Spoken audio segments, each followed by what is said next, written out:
নন্দনে গেছিলাম বিজয়নগরের হিরে দেখতে, তাই বিজয়নগরের হিরে রিভিউ করবো না তা তো হয় না।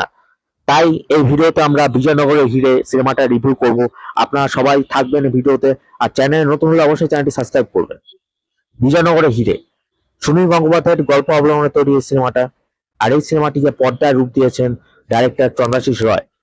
বিজয়নগরের সম্রাটের কাছে এক দুষ্প্রাপ্য হিরে ছিল, যেই হিরেটার সন্ধানে এবার মিশন অবতীর্ণ হয়েছে কাকাবাবু, সন্তু এবং জোজো। এই সিনেমা কাকাবাবুর চরিত্রে অভিনয় করেছে পদ্মশ্রী প্রাপক প্রসেনজিৎ চট্টোপাধ্যায়, সন্তুর চরিত্রে অভিনয় করেছেন আরিয়ান ভৌমিক এবং জোজোর চরিত্রে অভিনয় করেছেন নবাগত পুষাণ। সেই সিনেমার পজিটিভ দিক এবং নেগেটিভ দিক সম্পর্কে আলোচনা করব। পজিটিভ দিক বলতে গেলে এই সিনেমার ব্যাকগ্রাউন্ড স্কোর ইন্দ্রজিৎ দাশগুপ্তের দারুণ কাজ হয়েছে। দুটি গান, একটি রূপম ইসলামের কণ্ঠে কাকাবাবু টাইটেল ট্র্যাক এবং দুর্নিবারের কণ্ঠে যাত্রা শুভ হোক, অনবদ্য লেভেলে হয়েছে, মানুষের মন ছুঁয়ে গেছে। দ্বিতীয় পজিটিভ দিক এই সিনেমাটিতে প্রত্যেকের পারফরমেন্স দুর্দান্ত লেভেলের হয়েছে, প্রত্যেকের নিজেদের বেস্ট দিয়েছে। 3 নম্বর পজিটিভ দিক হচ্ছে এই সিনেমার সিনেমাটোগ্রাফি এবং স্ক্রিন প্লে মানুষকে শেষ পর্যন্ত সিট ছেড়ে উঠতে দেয়। আর 4 নম্বর পজিটিভ দিক হচ্ছে এই সিনেমার লোকেশনটাকে যেভাবে ক্যামেরায় ওরা পোট্রে করেছে সিনেমাটার মধ্যে, তা দেখতে খুবই ভালো লাগছে বড় পর্দা। এই সিনেমার নেগেটিভ দিক বলতে গেলে বেশি কিছু নেই। আমরা জানি প্রসেনজিৎ চট্টোপাধ্যায় খুবই একজন বিখ্যাত একজন অভিনেতা এবং খুবই বড় একটি নাম। তো তার অপোজিটে ভিলেন হিসেবে অনুজয় যে মোহন সিং এর ক্যারেক্টারটা প্লে করেছে, তা দেখে মানুষ মোমেন্ট গুলোকে সেভাবে এনজয় করতে পারছে না। কারণ হিরোর অপোজিটে ভিলেন যতটা স্ট্রং হবে ততটা মানুষ বেশি এনজয় করে। আর এই সিনেমায় হিরো ভিলেনের টাসেলটা একটু উইক হয়েছে, কারণ প্রসেনজিৎ চট্টোপাধ্যায় যেরকম একটি বড় নাম, তার অপোজিটে সেরকম একটি ভিলেনকে কাস্ট করা উচিত ছিল আমি মনে করি। কিন্তু অনুজয় কাজ এখানে দুর্দান্ত করেছে।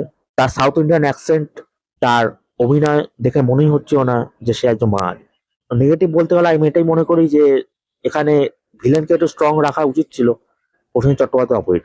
গল্পটা যেভাবে করে ওরা প্রেজেন্ট করেছে, আমি মনে করি যে কাকাবাবুর পুরোনো ছবিগুলো মিশর রহস্য বা ইয়েতি অভিযান, তার থেকে ফার বেটার ওয়ার্ক হয়েছে এই সিনেমাটা বিজয়নগরের হিরে।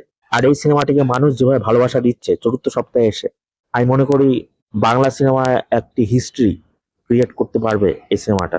12 কোটি বাজেটের সিনেমা অলরেডি 15 কোটি ইনকাম করে ফেলেছে বক্স অফিসে অ্যাকর্ডিং টু উইকিপিডিয়া।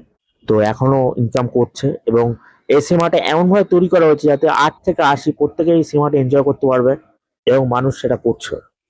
কাকাবাবুর পরবর্তী অভিযান আমরা দেখতে পাবো 2027-এ। ভয়ঙ্কর সুন্দর অলরেডি অ্যানাউন্স হয়ে গেছে। নন্দনে একটি হিস্টোরিক মোমেন্টের মাধ্যমে প্রসেনজিৎ চট্টোপাধ্যায় তার পরবর্তী ছবি ভয়ঙ্কর সুন্দর এই অ্যানাউন্সমেন্ট করে গিয়েছে। আমরা সবাই এই সিনেমাটা দেখার জন্য মুখিয়ে আছি, কারণ বিজয়নগরের হিরে সেই প্রত্যাশা আরো বাড়িয়ে দিয়েছে।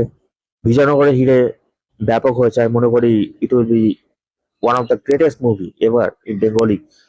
আপনাদের কেমন লেগেছে সিনেমাটা অবশ্যই কমেন্ট সেকশনে জানাবেন। Thank you.